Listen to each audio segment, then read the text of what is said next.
49 అంటే సంతానం, 49 అంటే సంతోషం. 39 ఆంధ్రప్రదేశ్ తెలంగాణ. నమస్తే రమగారు. నమస్తే జయ. రమగారు, ఇప్పుడు మనకు ఆరోగ్యం బాగోలేదనుకోండి, ఏం చేస్తాం? కొంచెం ఏదన్నా ఫీవర్ వచ్చి, లేదంటే ఇంకొంచెం క్రిటికల్ అయినా లేస్తాం, మళ్ళీ కొన్ని రోజులకి ఏదో ట్రీట్మెంట్ తీసుకుంటాం, అంతా సర్దుకుంటుంది.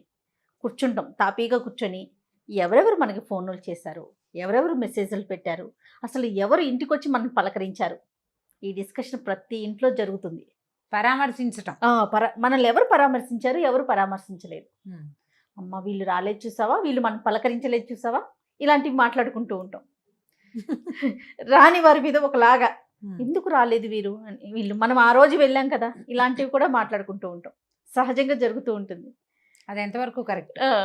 కరెక్ట్గా ఉంది. ఈ రోజుల్లో పరామర్శలకి వాటికి వెళ్ళకూడదు కదా. మనం ఇప్పుడైతే వెళ్ళకూడదు. ఎవరైనా మరణించినా వాళ్ళ ఇళ్ళకి మనం వెళ్ళే పరిస్థితి కాదు, ఈ రోజుల్లో కాదు. అవును. ఈ పరామర్శ అనేది ఏంటంటే వాళ్ళు అవతల వాళ్ళకి మన మీద ఉన్నటువంటి కన్సర్న్ వాళ్ళ కన్సర్న్ తెలుసుకోవటం, తర్వాత వాళ్ళు ఎవరో వచ్చి నాయన కులాసాగా ఉన్నావా, ఎలా ఉన్నావా అని అడిగితే ఒక మారల్ సపోర్ట్, హ్యాపీగా అనిపిస్తుంది. అంతే కదా. అంతకంటే ఏమైనా ఉందా?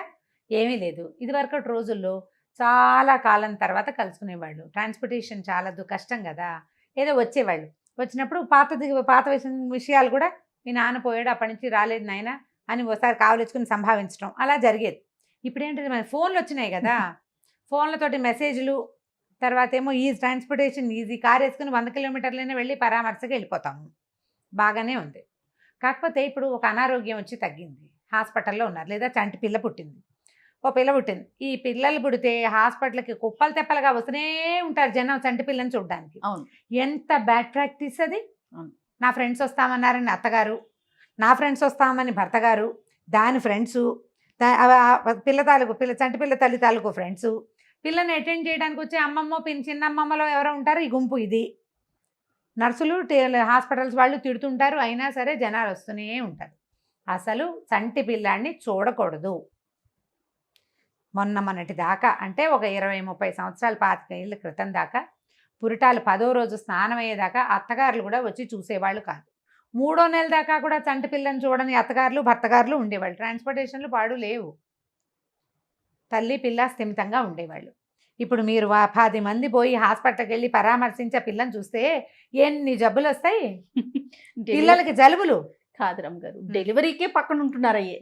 ఒకడు ఉంటాడు, నేను డెలివరీకి పక్కన ఉండేవాడు ఒకడు, వాడి ఫ్రెండ్స్ అందరినీ తెచ్చుకోడు కదా మొగుడు. ఒక్కళ్ళు ఉంటే పర్వాలేదు కదా జయ.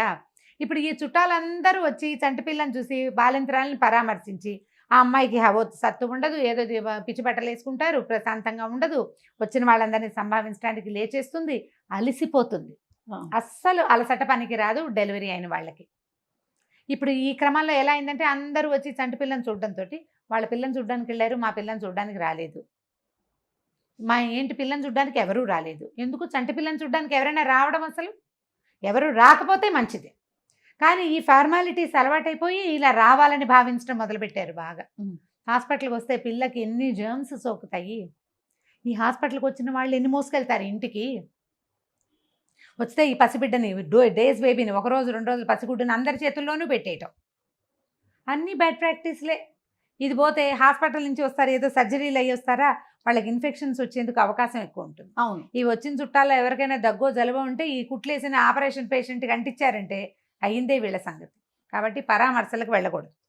దీనికి ఒక చిన్న కథ చెప్తాను. కానీ కర్టసీగా మారిపోయింది కదా రమ్మగారు, చెప్పండి. అవునా కదా, మీరు చెప్పండి. మనం ఎక్కడో చోట మార్చాలి కదా. మార్చాలి. ఇప్పుడు మనం ఉన్న ఇద్దరిలోకి ఒక 3వ ప్రాణి వచ్చింది, ఖచ్చితంగా తన్ని వెల్కమ్ చెప్పాలని చెప్పి నువ్వు చెప్పు, మీరు చెప్పండి. ఎట్లాడో చెప్తారు. మీరు అమ్మా నాన్న ఉన్నారు, ఆ అమ్మాయి అమ్మా నాన్న, ఈ అబ్బాయి అమ్మా నాన్న, వీళ్ళ అన్నయ్య వదిన, వీళ్ళ అక్క తమ్ముడు, అయిపోయింది కదా చాలుగా. మళ్ళీ ఫ్రెండ్స్ లేరా? ఫ్రెండ్స్, కొలీగ్స్, చుట్టుపక్కల వాళ్ళు, వీళ్ళ కంపానియన్స్, వాళ్ళ చుట్టాలు. కానీ అలవాటు అయిపోయింది రమ్మగారు, మీరు అంతే. దీన్ని ఎక్కడ మారుస్తారో చూద్దాం జయ. మా ఇంట్లో చంటి పిల్ల పుట్టింది, మీ పిల్ల బాగుంది, మీరంతా రావద్దు, 15 రోజులు 20 రోజులు అయ్యాక వద్దురు కానీ అని మెసేజ్ పెట్టండి, చూద్దాం ఏం చేస్తారు. రమ్మగారు చెప్పారు, లేకపోతే ఈ వీడియోని సాక్ష్యంగా చూపించమను. మీరు ఏ డాక్టర్ అయినా దీన్ని సపోర్ట్ చేస్తారా అడగండి. మీరు అదైతే 100% కదండి. మరి డాక్టర్ చెప్పిన మాట వినరా మీరు? వినాలి చెప్పు. వినాలి కానీ కొన్ని మధ్యలో కొన్ని- రమగారు చెప్పడం ఏమిటి? డాక్టర్లు చెప్తారు కదా, ఇలా రాకండమ్మా అంటారు. విజిటర్ అవును. అవర్స్ లేవు, విజిటింగ్ అవర్స్ ఎందుకండి లేవు. మామూలు జనరల్ ఇష్యూస్ లో ఏదైనా సర్జరీ అయినా లేదు ఐసీయూలో పెట్టినా కూడా ఎవరిని అలౌ చేయరు, వద్దంటారు. బట్ ప్రధానమైంది మీరు Infections అవుతాయి. మోసుకొచ్చే జర్మ్స్ తో పాటు మీరు మోసుకెళ్ళేవెన్నో ఆలోచించుకోండి. అవును, చేయకూడదు. బ్యాడ్ పరామర్శ- ప్రాక్టీసే. రాలేదు అని ఫీలింగ్ కూడా కాకూడదు. ఒక కథ చెప్తాను వినేసే కదా, ఇంకా దీని మీద డిస్కషన్ పెడితే నేనేదో మానవ సంబంధాలు పాడు చేస్తున్నాననే ఫీలింగ్ వస్తుంది చివరికి. అమ్మ, మానవ సంబంధాలు బాగు చేసుకోండి, అవును, దానికి మంచిగా అంటే మాట్లాడుకోవాలి, దాన్ని సైంటిఫిక్ గా కూడా ఆలోచించుకోవాలి మనం. Main ఆలోచించాలి. అది. అమ్మాయికి రెస్ట్ కూడా కావాలి కదా, ఖచ్చితంగా పేషెంట్లకు కదా. రెస్ట్ కావాలి, పరామర్శించాలి. ఇదివరకట్లో లాగా ఉత్తరాలు రాయండి. నేనైతే ఈ కరోనా రోజుల్లో అందరూ ఉత్తరాలు రాయడం నేర్చుకున్నారేమో అనుకుంటున్నా. పోస్ట్ మ్యాన్లు కూడా తిరగట్లేదు కొన్ని ఊళ్ళల్లో. ఉత్తరం రాయండి, ఏం చక్క స్నేహ సంబంధాలు బలపడతాయి, అందరికీ రాత ప్రాక్టీస్ అవుతుంది. నొక్కి నొక్కి వేళ్ళు పోతున్నాయి ప్రతి వాళ్ళకి. రాస్తే కొంచెం చక్కగా స్కిల్స్ డెవలప్ అవుతాయి, బ్రెయిన్ తప్పకుండా. యాక్టివ్గా అవుతుంది. పూర్వం ఒక రాజుగారు ఉండేవారు, ఓ జమీందార్ గారు. జమీందార్ గారికి 3-4 పిల్లలు ఉన్నారు, 4 పిల్లలు ఉన్నారు. పై 2 అమ్మాయిలకి పెళ్ళిళ్ళు అయిపోయినాయి. 3వ అమ్మాయి వ్యక్తురాలే వివాహానికి సిద్ధంగా ఉంది. 4వ వాడు అబ్బాయి. పిల్లవాడు పుట్టినప్పుడే రాణిగారికి కొంచెం అనారోగ్యం వచ్చింది కొద్దిగా, కొంత కాస్త కష్టమైన పురుళ్ళు ఆవిడకి. సరే, పిల్లాడికి ఒక 4-5 ఏళ్ళు వచ్చాక ఆవిడ కొద్దిగా అనారోగ్యం వచ్చింది. ఆవిడేంటంటే ఆవిడ వాళ్ళ నాన్నగారికి ఒకతే కుమార్తె. ఆవిడకి 6-7 మేనమావలు ఉన్నారు. రాణిగారికి 7 మేనమావలు, మాతామహులు కూడా జీవించే ఉన్నారు. వాళ్ళ అమ్మమ్మ తాత జీవించి ఉన్నారు. ఈ పిల్లకి అనారోగ్యం కదా, రోజుకు ఒక మేనమావ చొప్పున వచ్చి ఆవిడని పరామర్శించేవాళ్ళు. ఎవరో ఒకళ్ళు వచ్చి ఉండేవాళ్ళు. పిల్ల బెంగ పెట్టుకుంటోంది పాపం, ఒంట్లో బాగుండలేదు. లేదా 3వ పిల్లకి పెళ్లి సంబంధాలు చూసే ఈడొచ్చింది. ఈ తల్లి అనారోగ్యంతో సంబంధాలు చూడలేకపోతున్నారు. సంబంధాలు చూడడానికి తిరుగుతారు మేనమావలు. మరి రాజావారి గౌరవార్థం వచ్చి ఇక్కడ 2 రోజులుండి ఓ రోజుండి పొద్దునొచ్చి సాయంత్రం వెళ్ళిపోయేవాళ్ళు, లేదా ఇవాళ పొద్దునొచ్చి రేపొద్దున వెళ్ళిపోయేవాళ్ళుగా రోజు ఒక మేనమామ భార్య వస్తే వాళ్ళ సంతానము అంతా వచ్చి రాణిగారి దగ్గర కూర్చునేవాళ్ళు. ఈ రాజాలకి రాణిలకి పనిపాట్లే పెద్దగా ఏం ఉండవు, సేవకులు ఉంటారు కదా. వచ్చిన చుట్టాలు కూడా ఏం పని చేయక్కర్లే, భోజనానికి వెళ్తాం, వచ్చి రాణిగారి దగ్గర కూర్చోటం ఆవిడ పడక మంచం దగ్గరే. అయ్యో ఎలాగమ్మా, ఎప్పటికి కోలుకుంటావే, ఇలా అయిపోయావు, పిల్ల పెళ్ళి ఇలాగే అంటే అందరితో పాటు ఆవిడ ఒకసారి ఏడుపు ఏడ్చేది. రోజు ఫ్రెష్ కదా, ఇవాళ మేనమామ రేపొద్దున ఇంకో మేనమామ. ఓకే. అమ్మ నాన్న ఒకరోజు, 7 మేనమామలు 7 రోజులు, మాతామహులు ఒకసారి. ఆవిడ పితామహులు కూడా పెద్దవాళ్ళు ఉన్నారు, బాబాయిలు వాళ్ళు ఉన్నారు ఆవిడకి. మరి ఉంటారు కదా, వాళ్ళు వచ్చేవాళ్ళు. ఈ పిల్ల లేక ఒక పిల్ల దేవుడే. అన్నదమ్ములు అక్క చెల్లెళ్ళు లేరు, బాబాయిలు ఉన్నారు, మావయ్యలు ఉన్నారు. ఇలా రోజు ఒక కుటుంబం వచ్చి దేవుడిలో చక్కగా భోజనం చేసేవాడు దివాణంలో. ఈవిడతోటి ఉండి వెళ్ళేవారు. ఎప్పటికీ కోలుకునేది కాదు ఆవిడ. అలాగే మంచాన పడి నా పిల్ల పెళ్ళు అని రోజు ఏడ్చేది. ఈ చిన్న పిల్లాడు అమ్మ ఏడవకమ్మా అని అడుగుతుండేవాడు. ఏడవకుండా మా అమ్మ ఉన్న రోజు ఒక్కటి కూడా లేదు అని వాడు ఫీల్ అయ్యేవాడు పిల్లాడు. రోజు మా అమ్మ ఏడుస్తుంది. అయితే ఏమైందట, ఈ దివాణానికి ఒక జ్యోతిష్కుడు ఒక ఆయన వస్తే రాజావారు రాణిగారికి ఉంటో బాగుండదు, మరి ఒకసారి జాతకం చూడమన్నారు. ఆయన జాతకం తెప్పించి చూశారు. చూశాక పెద్ద విశేషంగా రోగం కనపట్టలేదండి. గ్రహశాంతులు చేయిద్దామన్నారు. గ్రహశాంతులు చేయించాలంటే శాంతి అంటే చాలామంది బ్రాహ్మలు వచ్చి బోళ్ళంతా చేస్తారు. మరి కుటుంబం అంతా రావద్దు. ఆవిడ పుట్టింటి బలగం అంతా వచ్చి శాంతి పూజలు చేస్తే ఆ వాళ్ళు ఎంత అలసిపోయిందో. పిల్ల మేనమామలే ఎత్తుకుని తీసుకొచ్చారు, 4 పిల్లలు తల్లిని ఆవిడ్ని ఎత్తు తీసుకొచ్చి హోమం దగ్గర కూర్చోబెట్టారు. ఇది అయ్యాక పూజ అయ్యాక మళ్ళీ ఎత్తు తీసుకెళ్ళి లోపల కూర్చోబెట్టారు, లోపల పడుకోబెట్టారు. ఆ హోమంలో కూడా ఆవిడ కళ్ళ నీళ్ళు పెట్టుకుంది. వాళ్ళంతా ఎలాగ అయ్యో అమ్మో ఇంత చేయిస్తున్నా పిల్ల కోలుకుంటుందో లేదో అన్నారు, ఏడుస్తుంది. ఈ జ్యోతిష్కుడికి ఏమనిపించింది, ఆయన అడిగాడు, ఇంతమంది చుట్టాలు వాళ్ళు ఉన్నారు ఏమిటండి ఏంటంటే, ఇగో చెప్పుకున్నారు రాజావారు. మా బలగం ఒక 10 మంది ఉన్నారండి, ఆవిడకో 50 మంది ఉన్నారు. రోజు 50 కుటుంబాల వాళ్ళు రోజుకో కుటుంబం చొప్పు నుంచి పరామర్శిస్తూ ఉంటారు. మరి వాళ్ళ ధైర్యంతో ఆవిడ బతికుందండి. ఎవరో ఒకళ్ళు వచ్చి చూడకపోతే, ఎప్పుడైనా ఏదో వానా వంగుడు వచ్చి మేనమావ రాకపోతే దిగులు పడుతుంది ఆవిడ. ఇవాళ ఎవరు రాలేదని. వస్తారండి వాళ్ళంతా శ్రద్ధగా. అయితే సరే, అక్కడున్న రాజవైద్యుడు జ్యోతిష్కుడు 10 నిమిషాలు మాట్లాడుకున్నారు. ఆవిడ జబ్బు ఏమిటి లక్షణం అసలు కనపట్టాలేదండి జాతకంలో. ఏదో చిన్న జబ్బే కానీ ఇంత తీవ్రంగా మంచాన పడిపోయి ఆవిడ కోసం జనమంతా శోకాలు పెట్టి గ్రహబాధలు అవి తొలగేలాగా చేయవలసినంత హడావిడైతే లేదు మరి జాతకంలో. అంటే రాజవైద్యుడు చెప్పాడు, చిన్నదేనండి, అమ్మగారు ఎంచేతో కోలుకోవట్లేదు అన్నాడు. అన్నాక వాళ్ళిద్దరు కాస్త గూడు పుటాన్ని చేసి, అయ్యా నేను ఒక విషయం చెప్తానండి, అమ్మగారి జాతకం ఇప్పుడే నాకు తెలిసింది. ఈ జబ్బు పాపాత్ముల గాలి సోకకూడదు, దీనికి. ఈవిడికి చాలామంది జనాలు వచ్చి వెళ్ళటంతో పాపాత్ముల గాలి సోకి జబ్బు రేగుతోంది రోజు. ఆవిడ జాతకం చాలా ప్రత్యేకమైందండి. ఒకే ఒక్క గ్రహం ఒక ఉండకూడని చోట ఉంది, ఒక చోట. దానివల్లే ఇది నేను వైద్యుల వారితో మాట్లాడాక ఈ కన్క్లూజన్కి వచ్చాను. మరి ఆలోచించుకుని పుణ్యాత్ములను వచ్చేలాగా ఏర్పరచుకోండి. ఏ పాపాత్ములు వచ్చినా కూడా ఈవిడికి రేగుతుంది పాపం. ఇంతమంది జనం ఉన్నారు, పని వాళ్ళు ఉన్నారు, చుట్టాలు ఉన్నారు, పక్కలు ఉన్నారు. 50 కుటుంబాల బలగం అమ్మగారిది. మరి మీకు 10 కుటుంబాలు ఉన్నాయి. ఇవి కాకుండా దివాణానికి వచ్చేటువంటి మంత్రులు, సామంతులు, వాళ్ళు వీళ్ళు, చుట్టుపక్కల రాజ్యాల మండలాధీశులు కదా, వీళ్ళంతా ప్రోటోకాల్ ఉందిగా. వాళ్ళంతా రాణి అమ్మగారిని ఒకసారి దర్శించి ఆవిడని ఒకసారి ఏడిపించి వెళ్తారు. అనేసరికల్లా రాజుగారు వెంటనే ఫర్మానా రాయించారు, చుట్టాలందరిళ్ళకి పంపించారు. పాపాత్ములు గాలి సోకూడదుట, ఆలోచించుకుని రావాల్సింది అని.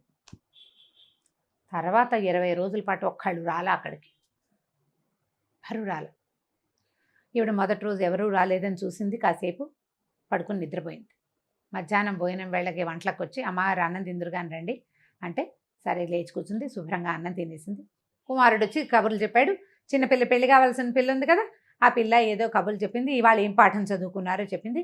అమ్మ ఆవలిస్తుంటే అమ్మ నిద్రపోతావా కాసేపు, ఏమిటోనే తాతయ్య వాళ్ళు ఎవరూ రాలేదని మళ్ళీ తలకాయ వాల్చి నిద్రపోయింది. సాయంకాలం శుభ్రంగా లేచింది, ఫ్రెష్గా ఉంది. మరి రాజావారు వస్తే ఏదో 2 మాటలు మాట్లాడి ఇవాళ ఎవరూ రాలేదండి, ఏమిటోనో ఏమొచ్చిందో ఊరికే 2 వాక్యాలు అన్నది. తర్వాత సాయంకాలం ఏదో సాయంకాల భోజనం చేసేశారు. పని మనుషులు వచ్చి వింజామర్లు వీచి అమ్మగారిని నిద్రపుచ్చేశారు. 3 రోజులు 4 రోజులు గడిచేసరికి ఆ తిన్న అన్నం వంట బట్టి ఆవిడకి 5వ రోజున పొద్దున్నే ఆవిడంతటా ఆవిడ లేచి తలంటి పోసుకుని చాన్నాళ్ళు ఏది నెత్తికి నూనె రాయండి అని తలకి నూనె రాయించుకుని తల స్నానం చేసి అటు ఇటు తిరగటం మొదలుపెట్టింది. వారం 10 రోజులకి శుభ్రంగా తయారైంది.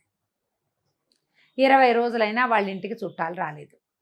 రాజావారికి జ్యోతిష్కుడు ఏం చెప్పాడంటే, అమ్మగారు స్వయంగా ఉత్తరం రాసే పరిస్థితి వచ్చే వరకు ఆరోగ్యం చక్కబడిందన్న మాట బయటికి వెళ్ళనివ్వకూడదు.